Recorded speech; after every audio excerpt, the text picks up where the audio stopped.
Africa सामाजिक अध्ययन lesson 4 पढ़ेंगे, जिसका नाम है भारत के भू क्षेत्र, लैंड एरिया ऑफ इंडिया। आइए प्यारे बच्चों शुरू करते हैं। भारत एक बहुत विशाल देश है। यह एशिया के उत्तरी गोलार्ध में स्थित है। भारत एक हमारा बहुत ही विशाल देश है और यह एक उत्तरी गोलार्ध में स्थित है। एशिया के उत्तरी गोलार्ध में यह विश्व में 7वां सबसे बड़ा देश है। कौन सा सबसे बड़ा देश है? विश्व का 7वां। नेपाल, भूटान, बांग्लादेश, म्यांमार, पाकिस्तान, अफगानिस्तान, चीन तथा श्रीलंका इसके पड़ोसी देश हैं। कौन कौन से हैं इसके पड़ोसी देश? नेपाल, भूटान, बांग्लादेश, म्यांमार, पाकिस्तान, अफगानिस्तान, चीन तथा श्रीलंका। भू सतह। भारत देश के विभिन्न स्थानों पर भिन्न भिन्न प्रकार की भूमि सतह पाई जाती है।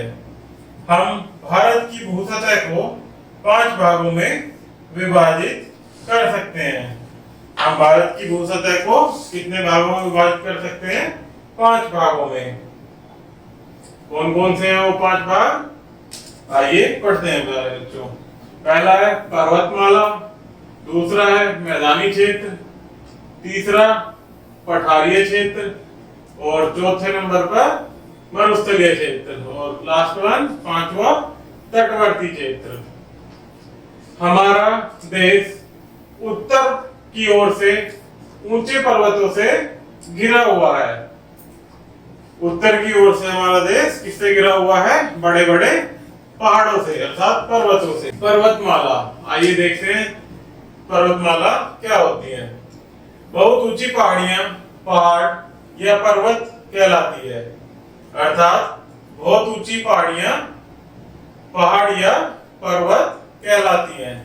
किसे कहते हैं? पर्वतमाला, पहाड़, पर्वत, बहुत ऊंची पहाड़ियों को। हमारे देश के उत्तर में बहुत ऊंचे पर्वत हैं, जिन्हें हिमालय पर्वतमाला कहते हैं। उत्तर में स्थित ऊंचे ऊंचे पहाड़ों को क्या कहते हैं हम? हिमालय पर्वतमाला। इसकी कुछ चोटियां जो हमें हमेशा बर्फ से ढकी हुई रहती हैं। संसार की सबसे ऊंची चोटी माउंट एवरेस्ट में ही है। संसार की सबसे ऊंची चोटी माउंट एवरेस्ट में ही है। इसकी ऊंचाई लगभग कितनी है? 8848। इसकी ऊंचाई लगभग 8848 माउंट एवरेस्ट। ठीक है प्यारे बच्चों, ये याद रखने योग्य है, इसको याद रखेंगे। 8848 मीटर। हमारे देश भारत के मध्य और दक्षिणी भाग में भी एक पर्वतमाला है। कहां पर है? मध्य और दक्षिणी भाग में एक पर्वतमाला। यह भारत में स्थित सतपुड़ा की श्रृंखलाएं हैं। दक्षिण में यह सुंदर नीलगिरी की पहाड़ियां पाते हैं। मैदानी क्षेत्र। हिमालय के दक्षिणी में उत्तरी मैदान है, जिन्हें गंगा के मैदान भी कहा जाता है। किसे कहते हैं मैदान? जो कि हमारे हिमालय के दक्षिणी उत्तरी मैदान है। हमारे हिमालय के दक्षिण में उत्तरी मैदान है, जिन्हें गंगा के मैदान भी कहा जाता है। इन क्षेत्रों में समतल भूमि पाई जाती है। ये हिमालय से निकली नदियों द्वारा सिंचित है।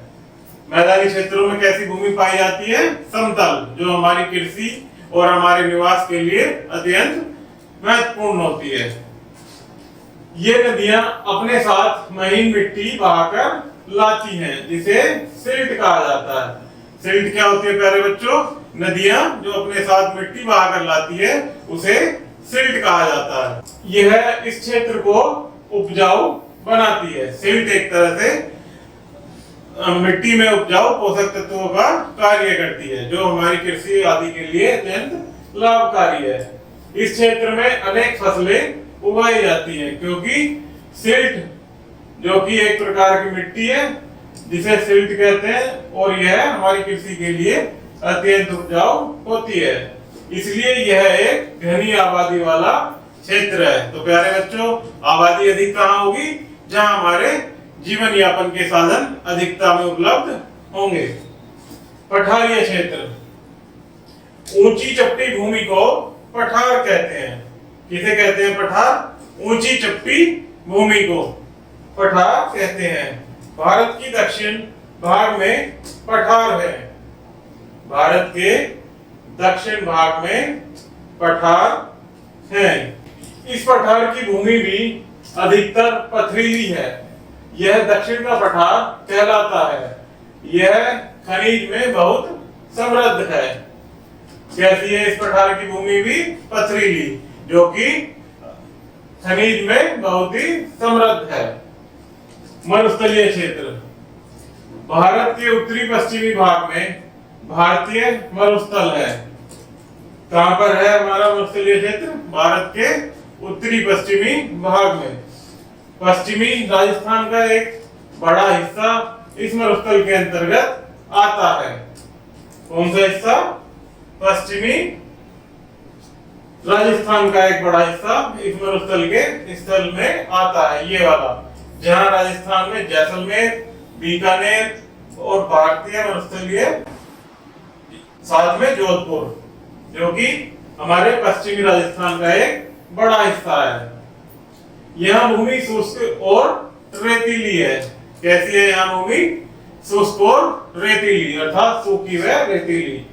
इन क्षेत्रों में ऊंटों द्वारा आवागमन होता है, इसलिए ऊंट को मरुस्थल का जहाज कहते हैं। क्यों कहते हैं ऊंट को मरुस्थल का जहाज? क्योंकि यहाँ आवागमन अर्थात सामान को लाने ले जाने का कार्य ऊंटों के द्वारा आसानी से कर लिया जाता है, इसलिए ऊंटों को यहाँ का मरुस्थल का जहाज कहते हैं। यहाँ वर्ष भर में न्यूनतम वर्षा होती है। जल की न्यूनता के कारण यहाँ जीवन आसान नहीं है। इस मरुस्थल को थार मरुस्थल कहा जाता है। यहाँ की जो भूमि है वो रेतीली है, क्योंकि यहाँ पर जल की न्यूनता रहती है। यहाँ इसलिए क्योंकि यहाँ पर वर्षा बहुत ही कम मात्रा में होती है, जिस कारण यहाँ पर जीवन भी आसान नहीं है। तटवर्ती क्षेत्र, दक्षिण के पठार के दोनों ओर तटीय मैदानों की संकरी पट्टियां हैं जो अत्यधिक उर्वर हैं। इन्हें पश्चिमी तटीय मैदान तथा पूर्वीय तटीय मैदान कहते हैं। इन्हें कहते हैं तटवर्ती मैदान। दक्षिण के पठार के दोनों ओर तटीय मैदानों की संकरी पट्टियां जो कि अत्यधिक उर्वरक हैं। पश्चिमी तटीय मैदान तथा पूर्वी तटीय मैदान, इन्हीं को कहा जाता है। पूर्वी तटीय मैदान पश्चिमी तटीय मैदानों से चौड़ाई में अधिक हैं। कौन से मैदान चौड़ाई में अधिक हैं? पूर्वी तटीय मैदान। यहाँ खनिजों के प्रचुर भंडार है। यहाँ की जलवायु न तो अत्यधिक गर्म है और न ही ठंडी है। यहाँ खनिजों के प्रचुर भंडार हैं, क्योंकि यहाँ की जलवायु न तो ज्यादा ठंडी है और ना ही ज्यादा गर्म है। चारों ओर से जल से घिरे भूमि के टुकड़े को द्वीप कहते हैं। किसे कहते हैं द्वीप? चारों ओर से बीच में घिरे हुए भूमि के टुकड़े को द्वीप कहते हैं। जैसे यहाँ पर एक ये भूमि का टुकड़ा और इसके चारों तरफ जल होगा तो इसे हम द्वीप कहेंगे। क्या कहेंगे? द्वीप। भारत में अनेक द्वीप हैं। अधिक छोटे द्वीप को छोटा द्वीप अथवा टापू कहते हैं। छोटे द्वीप को क्या कहते हैं? छोटा द्वीप या टापू। तथा द्वीपों के समूह को द्वीप समूह कहते हैं।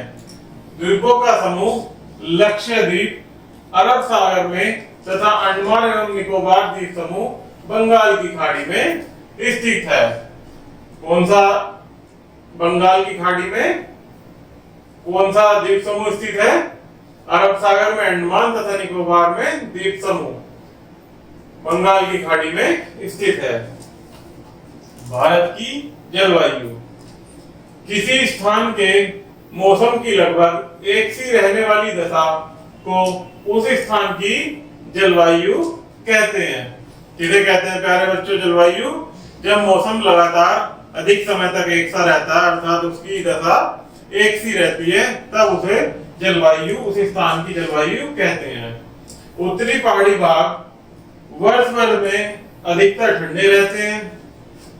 उत्तरी मैदान सर्दियों में बहुत ठंडे और गर्मियों में बहुत गर्म होते हैं। तो जब कोई स्थान लगातार गर्म और लगातार अधिक समय तक ठंडा रहता है तो उसे उस स्थान की जलवायु कहते हैं।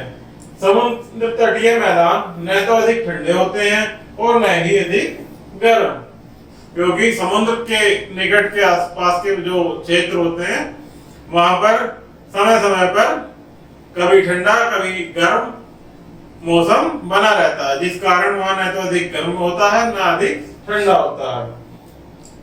दक्षिण पठार वर्ष भर में अधिकतर समय गर्म रहता है।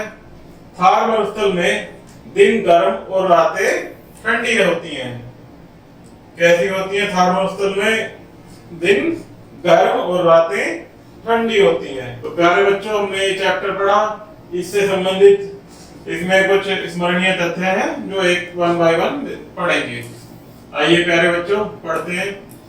भारत देश के विभिन्न स्थानों पर भिन्न भिन्न प्रकार की भूमि की सतह पाई जाती है।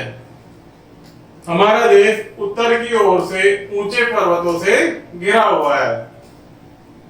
उत्तर की ओर से अधिकतर पहाड़ी क्षेत्र कहाँ पाए जाते हैं हमारे देश में? उत्तरी क्षेत्र में, अर्थात उत्तर की ओर ऊंचे पर्वत से घिरा हुआ है। ऊंची चपटी भूमि को पठार कहते हैं। थार मरुस्थल दिन में गर्म और रात में वहां की रातें ठंडी होती हैं। तो प्यारे बच्चों, हमारा ये लेसन खत्म हुआ। अगर वीडियो पसंद आए तो कृपया चैनल को सब्सक्राइब कीजिएगा। धन्यवाद।